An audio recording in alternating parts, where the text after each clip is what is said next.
নমস্কাৰ, মই Raktim Phukan RP production YouTube চেনেলটোলৈ সকলোকে পুনৰবাৰ স্বাগতম জনাইছোঁ। আজি মই সৰু পথাৰলৈ আহিছোঁ। আজিৰ ভিডিঅ'টোৰ মেইন টপিকটো হৈছে যে আপোনালোকে কম খৰচত গাহৰিসমূহক কি দানা খুৱাই ডাঙৰ কৰিব পাৰিব। গোটেইখিনি কথা এই ভিডিঅ'টোৰ জৰিয়তে আপোনালোকে জানিব পাৰিব। গতিকে আপোনালোকে ভিডিঅ'টো প্ৰথমৰ পৰা শেষলৈকে চাই থাকক। এয়া গাহৰি খোৱা দানাসমূহ দেখিবলৈ পাইছে।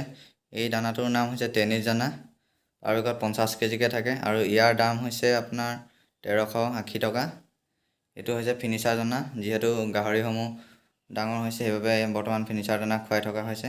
তাৰপিছত একেবাৰে সৰুতে এইটো ষ্টাৰ্টাৰ দানা খুৱাইছিলে ডি হিচৰ, এয়া আপোনালোকে দেখিবলৈ পাইছে এই দানাটো। আৰু এতিয়া যিহেতু ফিনিচাৰ দানা খুৱাইছে গতিকে এইবোৰ সকলো ফিনিচাৰ দানাই আছে, এয়া আপোনালোকে দেখিবলৈ পাইছে। তাৰপিছত দানাটো এবাৰ মই আপোনালোকক দেখুৱাই দিছোঁ। এইটো দানা আপোনালোকে দেখিবলৈ পাইছে, ইয়াৰ কালাৰটো দেখিবলৈ পাইছে।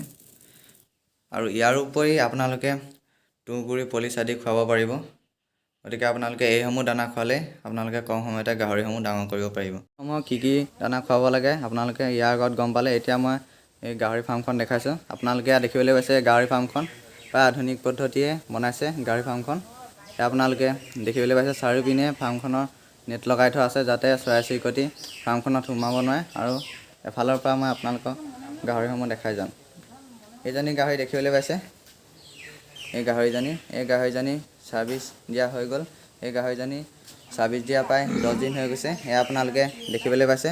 তাৰপিছত ইয়াৰ পাছত আছে আপোনালোকৰ এইটো পেঠা গাহৰি। এইটো আপোনালোকে দেখিবলৈ পাইছে, এইটো ছাৰ্ভিচ দিবৰ কাৰণে এই গাহৰিটো ৰাখিছে, এয়া আপোনালোকে দেখিবলৈ পাইছে। তাৰপিছত আৰু এইপিনে আছে এইজনী গাহৰি দেখিবলৈ পাইছে, এইজনীও মাইকী গাহৰি। এইজনী আপোনাৰ ছাৰ্ভিচ দিয়া হৈ গৈছে, প্ৰায় 10 দিনমান একেলগতে দিছে মাইকীকেইজনী ছাৰ্ভিচ।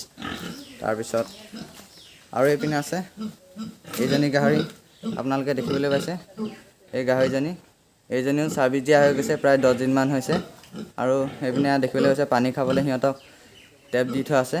আৰু এই গাহৰিসমূহ হৈছে য়ৰ্কশ্বায়াৰ গাহৰি। আৰু এই গাহৰিসমূহ আপোনালোকে দেখিবলৈ পাইছে প্ৰায় 8 মাহমান হৈছে। এই গাহৰিসমূহ প্ৰায় সকলোখিনি গাহৰি গোটেইকেইটা গাহৰি একেলগতে অনা, এয়া আপোনালোকে দেখিবলৈ পাইছে।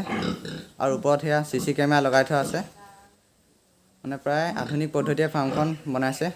এয়া আপোনালোকে দেখিবলৈ পাইছে গাহৰিসমূহ। আৰু প্ৰতিটো গাহৰি ৱেটেই প্ৰায় 80 পৰা 90 কেজি পৰ্যন্ত হৈছে, এয়া আপোনালোকে দেখিবলৈ পাইছে গাহৰিসমূহ।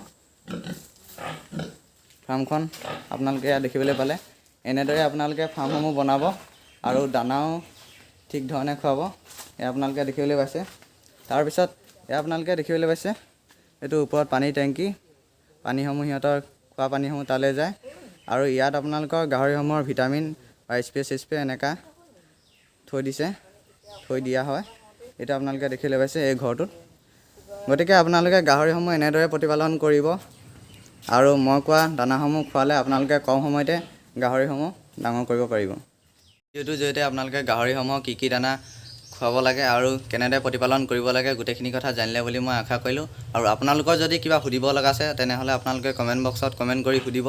আৰু এই ভিডিঅ'টো চাই যদি আপোনালোকে ভাল পালে তেতিয়াহ'লে প্লিজ লাইক কৰিব, যিমান পাৰে শ্বেয়াৰ কৰিব। নতুনকৈ যদি মোৰ চেনেললৈ আহিছে তেতিয়াহ'লে ছাবস্ক্ৰাইব কৰিবলৈ নাপাহৰিব। আজিলৈ ইমানে, বাই বাই।